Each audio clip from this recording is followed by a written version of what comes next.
the point has been made, and I'm sure President Tinubu listens very well. And more than anyone else, he is more concerned about the unintended consequences of some of the reforms. The thing I told the Minister of Finance last time is that he should publish every month in major newspapers and television what goes to each state, what goes to each local government, so that people don't just look at Abuja. So much money President Tinubu has given in the name of palliatives through state government. That is the way, that is the modus operandi of the Nigerian state. That is what they do, that is their tactic. Make the criminal the victim and make the victim the criminal. They are the criminals. Because look at it, the Nigerian police have been begging criminals. What we are doing here? We are doing it for our own grandchildren and our children and our favorites. Because we cannot continue in this stuff like this. Look at me today. My name is Gojata. Look at my head. To call this head is 1,500 naira.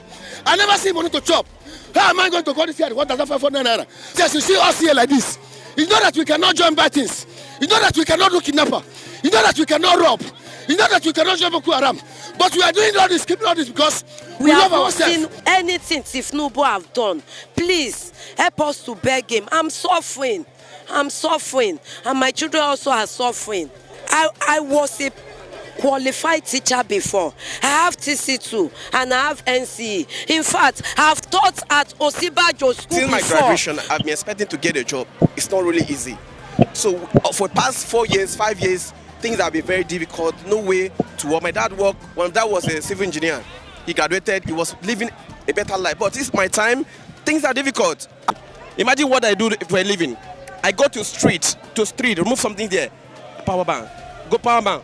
I go to street to sell this. This is cut and this to feed my family. It's so shameful to me after going to school. If you are contented, other people cannot feed. People use oil with fufu to dig and eat. Oil, imagine oil. They'll buy fufu and they will buy fufu and they will dip the fufu inside oil.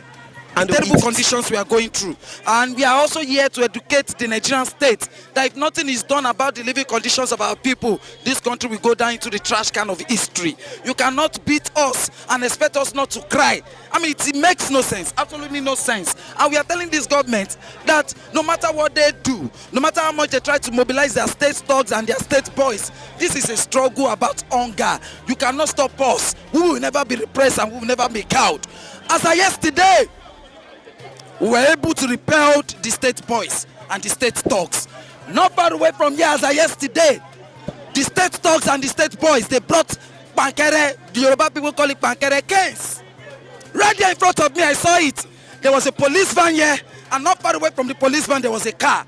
And they were mobilizing, they were taking those pankere, those canes, right into the boot of that car. And I was telling the policeman right there, the policeman in the police van, that look at what is happening. The man ignored me. Although yesterday we were able to repel them, but today it appears they have been emboldened by the Nigerian police, because today we have been threatened. I have been threatened with attacks. Some of our comrades have been threatened with attacks. As a matter of fact, petty traders, women that are selling gala and drinks to us, were threatened not to come here. About 4 of them told me that they were threatened not to come here. And as a matter of fact, they came right there to us. They wanted to attack us. And that is the way, that is the modus operandi of the Nigerian state. That is what they do. That is their tactic. They make the criminal the victim and make the victim the criminal. They make the criminal the victim and make the victim the criminal. We are the victims. But the Nigerian police and the Nigerian state boys and the Lagos state thugs are trying to make us the criminals. They are the criminals. Because look at it, the Nigerian police have been begging criminals. They refuse to defend us. They are defending, they are begging boys that came here with guns and machetes. They are begging them. In the state of attack, they are arresting them. They are begging them for us.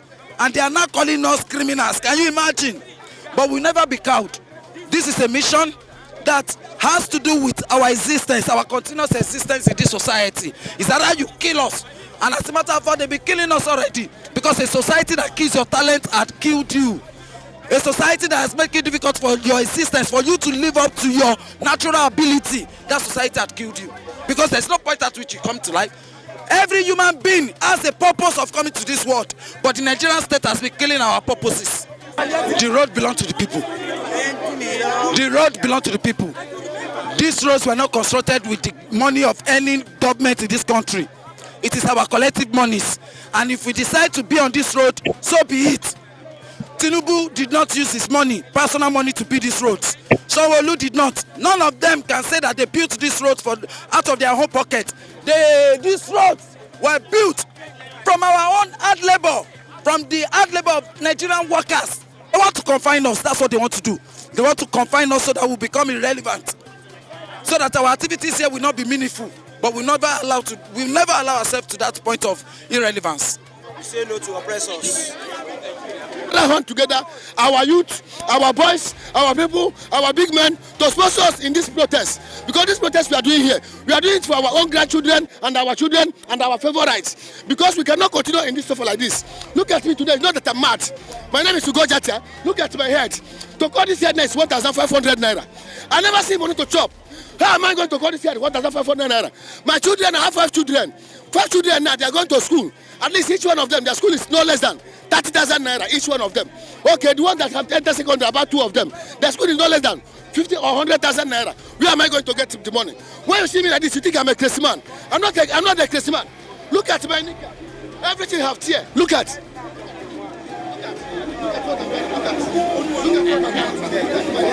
So it's not that I'm crazy. So I'm not a madman. No. Let me tell you, Nigerians, what else you see us here like this? It's not that we cannot join bad things. It's not that we cannot do kidnapper. It's not that we cannot rob. It's not that we cannot join Boko Haram. But we are doing all this, keeping all this because we love ourselves. We don't want to shed blood. We don't want to put our hand into blood. But if people want it so, that sometimes we change our minds. We come to fight you people. Let this hunger stop. We are hungry. Our children are hungry. Our grandmother in village are hungry. We go even do farm. Fulani men go match farm, go inside ground. We don't go see anything to uproot. So when are we going to end all this? Like as I'm here, I'm a giant farmer. I do farmer in Ikorodu.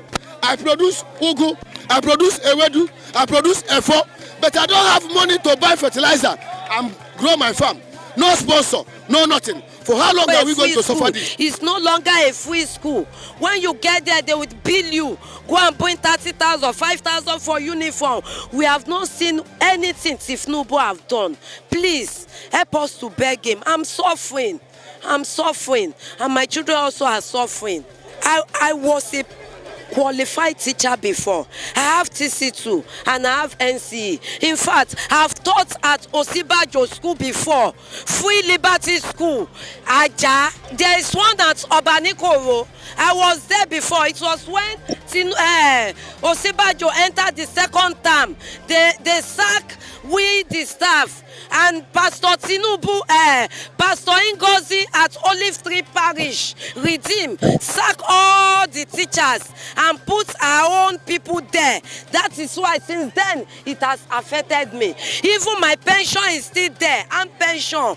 I'm also pleading to Osibajo to look at me and go and settle it out. I need my pension also. I'm a professional teacher before.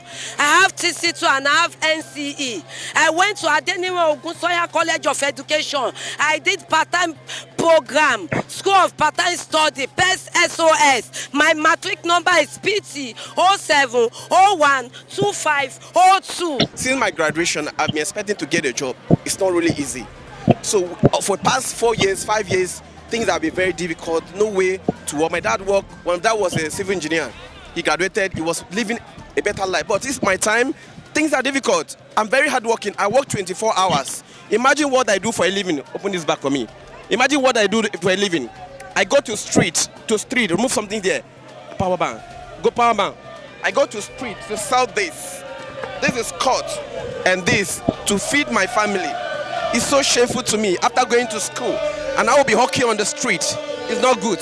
We are calling Nigeria to help us.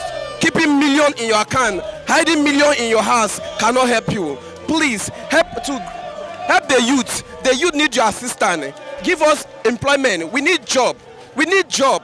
We are hardworking. We are industrious. I can work for 24 hours. I can supervise a building work a contract, anything, whatever I can, but there's no opportunity given to us. Okay, imagine me selling this. Those who are not learned, they go in the street, they smoke. The next thing, they'll start causing problem, and you shoot them and you kill them. When you do not invest in them, if you do not invest in your children, what do you think they will be? They become nuisance. They cause problem. So if you help your children to establish them with a business, give them capital to do something, they will never cause problem. Please, I'm urging Nigeria to help the youth. We are handsome and beautiful. Let's make use of our early age. Let's make use of our time. Let it be great for you tomorrow. Let's be useful for our own children. Please, help us. We don't want to fight. We don't want crisis. We don't want to cause problem. Help the youth. Reduce the cost of food. Food is something everybody needs. If you are contented, other people cannot feed. Some people use oil with fufu to dig and eat. Oil, imagine oil. They'll buy fufu and they will buy fufu and they will dip the fufu inside oil and they'll eat it. And you're there eating chicken. You spend money in the hotel, 500,000, 600,000 in the hotel. Please help the youth. We are tired of this. I don't want to work in the office. I want to work in the organization. I can manage the company.